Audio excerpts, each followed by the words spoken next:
Oh, mine is different. That's a different one. Oh, that's Gabriel. I knew that. That is, I did I knew Mexico. that. Yeah. Uh,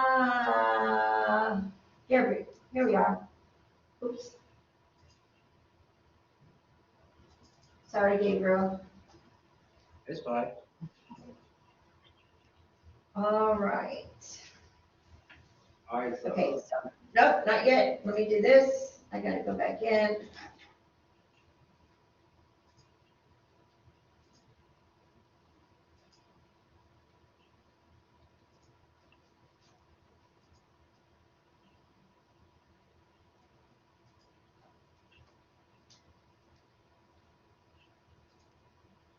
All right. Gabriel, can you see the PowerPoint when I have it up here? yes, ma'am. All right, but for some reason, I'm not able to stop the other recording. All right, well, let's hope it works. How's that? Let's just hope it works. Okay, All right. and video recordings may not work, but that's all right. We've got your oral presentations. So Gabriel, this is all yours. Take it away. All right. So this is my three key factors of like interacting with citizens in Mexico. Next slide. So communication. You should always be aware that everybody that's like because you come from America, so everybody in Mexico is different, and we all have they all have different skin colors and different cultures and different ways of living. But you always need to be aware, like when you're interacting with one, that they're different, so you have to respect like what they're gonna bring to you. And body language, that's another important factor in Mexico because they go by your body language and they see if they can trust you or not. So if you give them powerful body language, then that's another key factor of building relationships with somebody in Mexico because that's what they go by. And then if you cannot communicate with them, they always go by gestures, and one gesture that they do is like throwing up one finger, and that means that they're saying yes to something. So if you nod your head, if you say no, like with your head, or you give them hand signs or something like that. That's another way of communicating. Uh, another way of doing it would be using your tone, and tone would be I say like if you even if they can't understand you, they understand like say that somebody's doing something bad, and then like you yell or something, and they know that you're being aggressive towards them. But you don't want to do that. But like I'm just giving you an example. Um, and vocabulary. There's a lot of vocabulary that you should know whenever you go to Mexico, like when you're trying to communicate. So like it'd be something as hola, buenos tardes, buenos dias, and other simple names like que tal, like how are you. Um, and also while you're at it, you can learn. So like as long as you stay there and you like you try the different vocabulary, then you learn as you go, and then like it'll start becoming like it'll start grasping onto you because you're around that environment and you're surrounded by people speaking that different language than you. So it's better to go ahead and start taking it in and learning as you go. All right, next slide. Culture and tradition. One thing while you're in there, while you're surrounded by a different culture, that goes for any culture, including Mexico. Like, say that you're going to their Catholic church or you're going to participate in one of their traditions. You always have to respect them because if you don't respect them, then like they take their traditions and they take their religion serious. And if you're taking it in vain, then they're not going to respect you, and that's going to mess up your reputation. Um, you always got to be open-minded. So whenever I say this, it's like you're when you're eating their food or you're doing different things in the tradition, you always gotta accept like what they give to you or what they provide for you because they're doing it from their heart. So You always be open-minded, and you try the different things that they give you, and they prepare for you to eat. Patience. You have to be patient when you're like when you're trying to do a different culture, because most people go into culture shock because they're not used to like the culture that they're around. So like as long as you like have patience, then you'll start to see yourself slowly building up on their culture and their traditions. Um, Relate. So even if you don't have their type of culture that they have, it's always good to relate to see, like see if you compare to some of the stuff that they do, because then that'll help you get a better grasp, and it'll help increase your culture shock that you have. Um, Learn. It's always good to also learn as you go, like learn the different traditions, the different ways of living, their religion, and like how they believe in God. And the number one thing that you should always focus on being is being human. And being human, enjoying yourself while you're out there, because if you don't focus on trying to be the most perfect dude in the world, then you'll see how easy it is to like the girl around new people that you're not used to. All right, next slide. Interaction. Friends. It's always good to bring friends when you travel, because they can be a big help, especially if if they're prone to that type of culture, because they can tell you about it and they can translate some words for you as you go on. And also, it's good to make friends as you're there, because when you make friends that's also from that area, you'll also learn more, and you'll know how to respect them more, because that friend will tell you how to do certain things. Engagement. It's always good to engage in like certain activities, different points of their like different activities. It's always good to engage in that, because you'll start to experience new things. Bravery. That's kind of like engagement, but this time it's like going out of your comfort zone. So when you see somebody like dancing, or you like um, you just trying to like basically fit your way in there, and like when you're going out of your comfort zone, then you'll start to see yourself get a grasp of like the better your surroundings. And eye contact. When you're interacting with people from Mexico, they mostly go by eye contact, and then if you don't give them eye contact, then like it's telling them that they shouldn't trust you, or it's telling them that you're weak. But if you give them eye contact, it makes you, it projects you as a strong person, and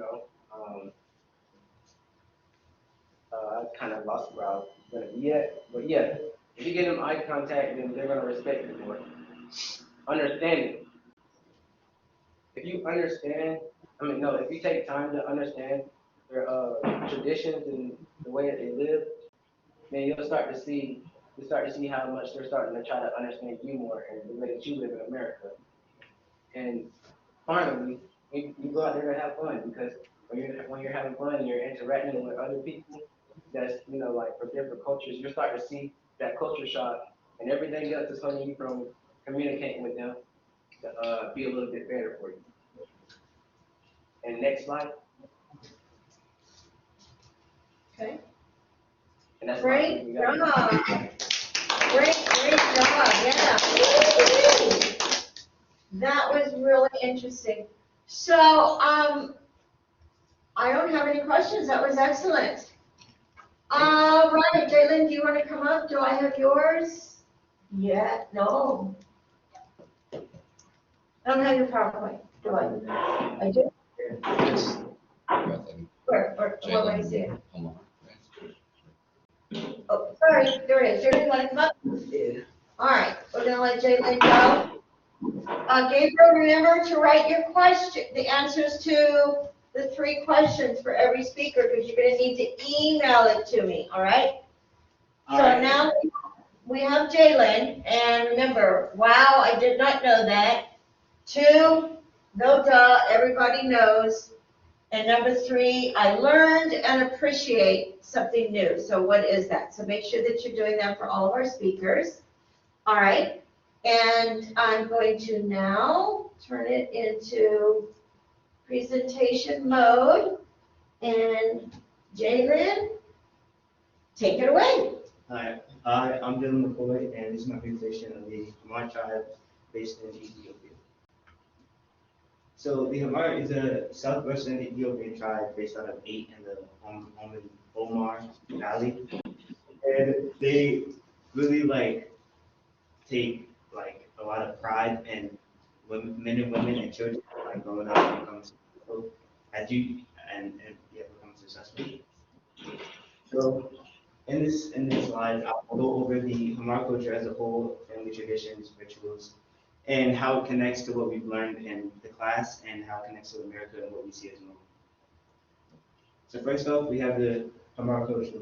So ceremonies are probably one of the most important things that they go through as the people, and the ceremonies are the most important things because it provides and shows shows how strong they are, if that makes sense. And the relationships between men and women are very strong. Also, they take a lot of pride in marriage and showing your loyalty and love, and showing you have the power to be in a marriage. And family traditions, the most important family tradition, it's not really a family tradition, but it's bull jumping and what's it called? It's wife beating, but it's not seen as wife beating. It's seen as showing your loyalty to your husband. Huh. I'm going to go over that in this slide. So first off, we have bull jumping. Bull jumping is the most important thing for men because it shows that you're ready for manhood and it shows that you're loyal to people for your ancestors. So they have to jump over the bull, and if they succeed, they would have entered manhood and then go on to have a wife.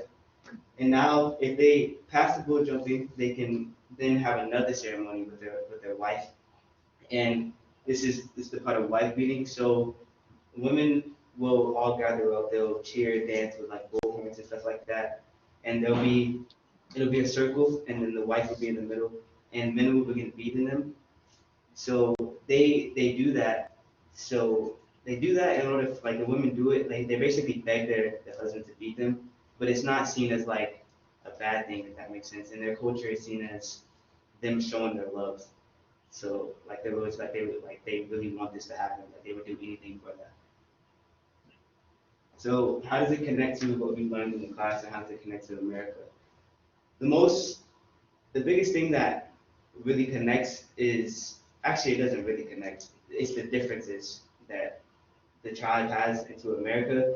For one, for the first example, wife beating here, that's not acceptable at all. It's seen as disrespectful. It's just not acceptable at all. And there, it's seen as something to take pride in. And I can connect that to the social development theory that we learned about in class, and how growing up is different in different places, and you have to respect how people grow up in different places, and how living is different in certain places, and everything is not like America. So next we have the review. In all, the Hamar tribe is not something that American people see as normal. It's out of the ordinary, but you still have to respect it because that's what they see as life. And memorable thoughts.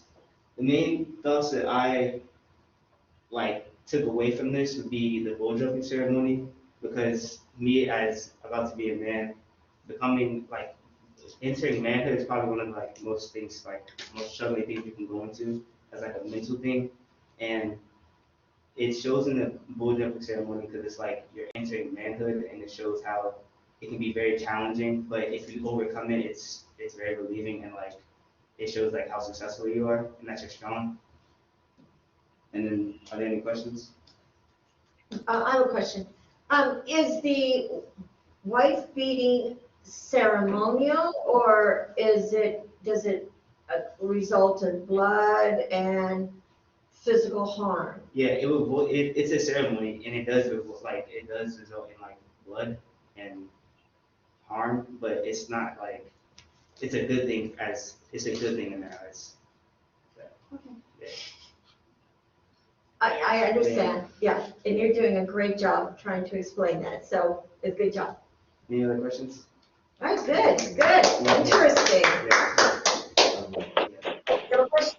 Oh, Hey, Jaylen, what was the name of the people again? What? Gabriel, can What's you the name of repeat the that? people again? The Hamar. The Hamar. oh, I was just asking, so like after the ceremony, does like the meeting continue throughout like the marriage? No. No, I was just asking. Oh, good question.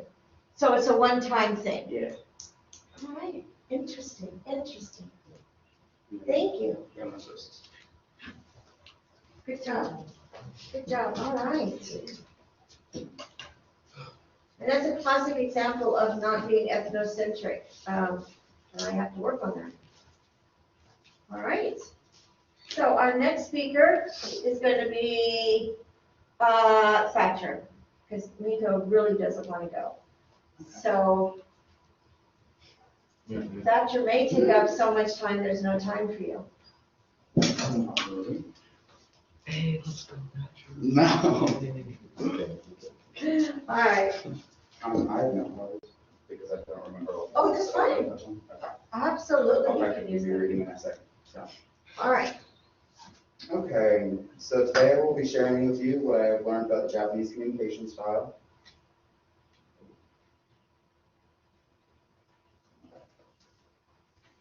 Now here are two images. The one on the left depicts symbolic things in Japanese culture, and on the right you see things that are symbolic of American culture. For example, you have the Ark of Shinto shrine. That's right here. And then you have a statue of Buddha, which represent the two major religious groups in Japan. However, in the image that represents the US, you don't see any religious symbolism. I personally think this is because Japan is a collectivist culture and the US is an individualist culture that is very diverse. Japan is also highly, I knew it was going to trip over me, highly ethnically homogenous, with over 98.5% of their population being Japanese. This leaves little to no room for Japan to be influenced by other cultures, whereas the US is a melting pot.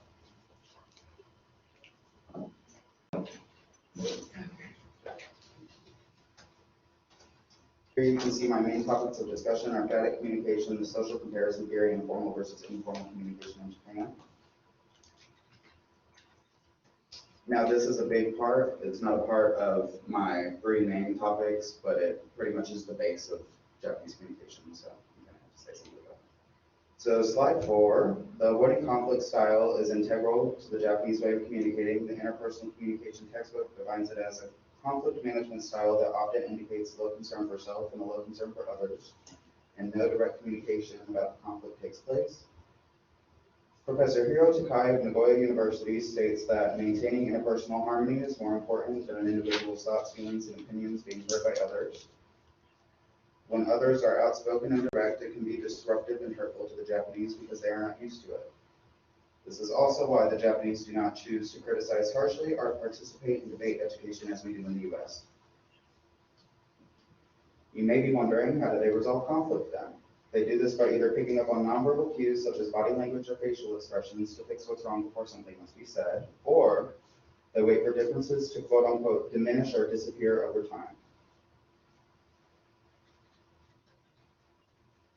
Emphatic communication, otherwise known as tateme in Japanese, is described in the textbook as scripted and routine verbal interactions that are intended to establish social bonds rather than actually exchange meaning. It can basically be summed up as greeting, also known as aisatsu or small talk. In an article titled Aisatsu as Phatic Communion in the Daily Life of Japanese People, the purpose of using greetings and pleasantries is that of courtesy. It is aimed to encourage and maintain social relations by using language that is completely natural. In Japan, it is normal for an opening of a conversation to involve nature or weather. For example, the weather is nice, isn't it? The Japanese people use aisatsu to quote unquote judge a person from how they greet other people properly.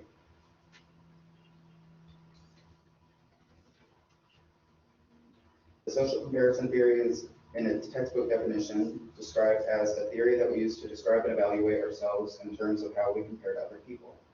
Social comparisons are based on two dimensions, superiority or inferiority, and similarity or difference.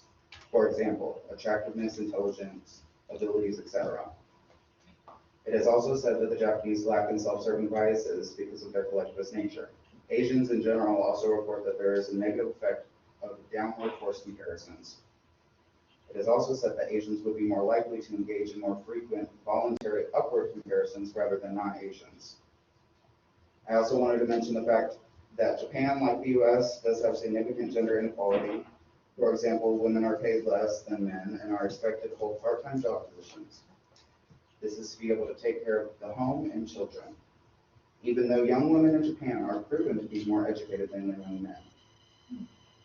Communication in Japan is also highly influenced by status, same as in America.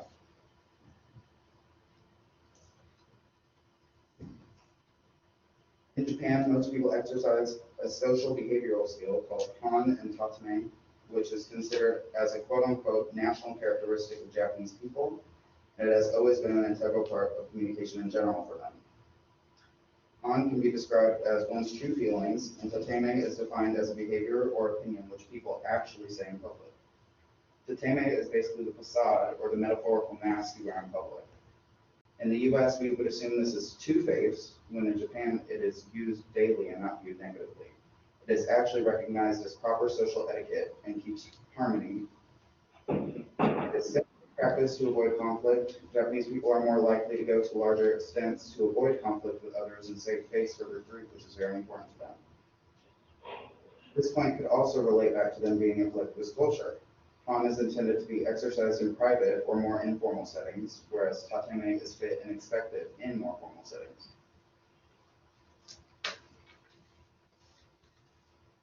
In conclusion, avoiding conflict is the base of Japanese communication. I would also like to add that they do experience benefits from this.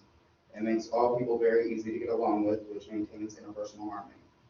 And they are a collectivist culture, so they don't encourage the expression of individual views. They also have a respect for using Han and tatame. Thank you so much for listening to my presentation. I hope you learned and enjoyed. Do you have any questions?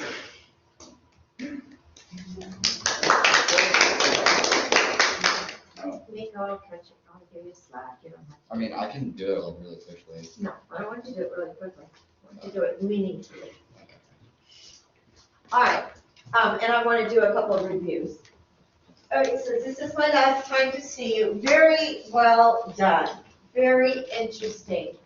I think that there's a lot of cool takeaways. I think you've actually learned some things. Let me do a couple of reviews to bring the class to an end. Wednesday will be the last day of class. So the class that meets on Wednesday will be here. They will give their presentations, and I will upload them, and I will ask that you please take a look at them and see what you learn. It'll be very interesting. I want you to send me your, actually, Gabriel, are you still there? Yes, ma'am. Gabriel, I'm actually going to place a location for you to upload your responses to each of the presentations. And I'll put that in there for all of our students. So all of you guys, type up your answers to these 3 elements, and for each person who spoke. Yes? What if there's like what if there wasn't like no bell on? That's great. Good save. There was nothing. That's all right. But make sure that's all uploaded by Thursday, all right? Because you won't be able to see Wednesday's speeches until Wednesday. So you need to do one for every speaker. And as soon as Wednesday's class presents their presentations, as soon as I can, they will be available for you to watch, all right? And they will be under Collaborate. So keep that in mind. So you'll need to click at the top of the middle class where it says Collaborate Sessions, and scroll down to the date for Wednesday, and if you want to see people's today, you can. And then, oh, actually, you know what, I'm gonna move it, into the section because Miko, Leisha, and some other people are going to be uploading their videos, so I want you to see theirs as well. So that'll all be, rewind, new thing, they will all be located under, wrap up for the course. So it says, you know, the term project and wrap up, all right? Now remember, in order to keep your extra credit for the ethnocentric survey that you took at the beginning of class, you must take it again, all right? So take it again, and if for some reason it's not open, let me know and I'll make sure it opens for you. But you need to get that done by Wednesday night, okay? The evaluation, I think, is still open, so go ahead and do that. You get extra credit for that. You have your Module 3 test that is due on Wednesday, so make sure you get that finished. And the class is done Wednesday night, all right, with the exception of your responses to peer videos, okay? That you need to turn in by Thursday, and I will upload the grades on Friday. So the class will remain open. You'll have access to everything Wednesday and Thursday. Thursday night, it'll close, and then I will post your grades. But you'll be able to track along what are your grades, because I'll be grading all along. All right? Any questions about as we wrap up the class? Thank you so much for this experiment. Thank you, Gabriel, and anybody else who may have walked into our Hope Center for doing this concurrently with the Hope Center. Another professor is going to be doing it beginning October 14th for public speaking. So we wish them a lot of luck, and thank you very much. You guys are awesome. I hope you learned something, and goodbye. See ya. Bye, Gabriel. All right, have a good one, Miss Kruskin. Thank you, I will. All right.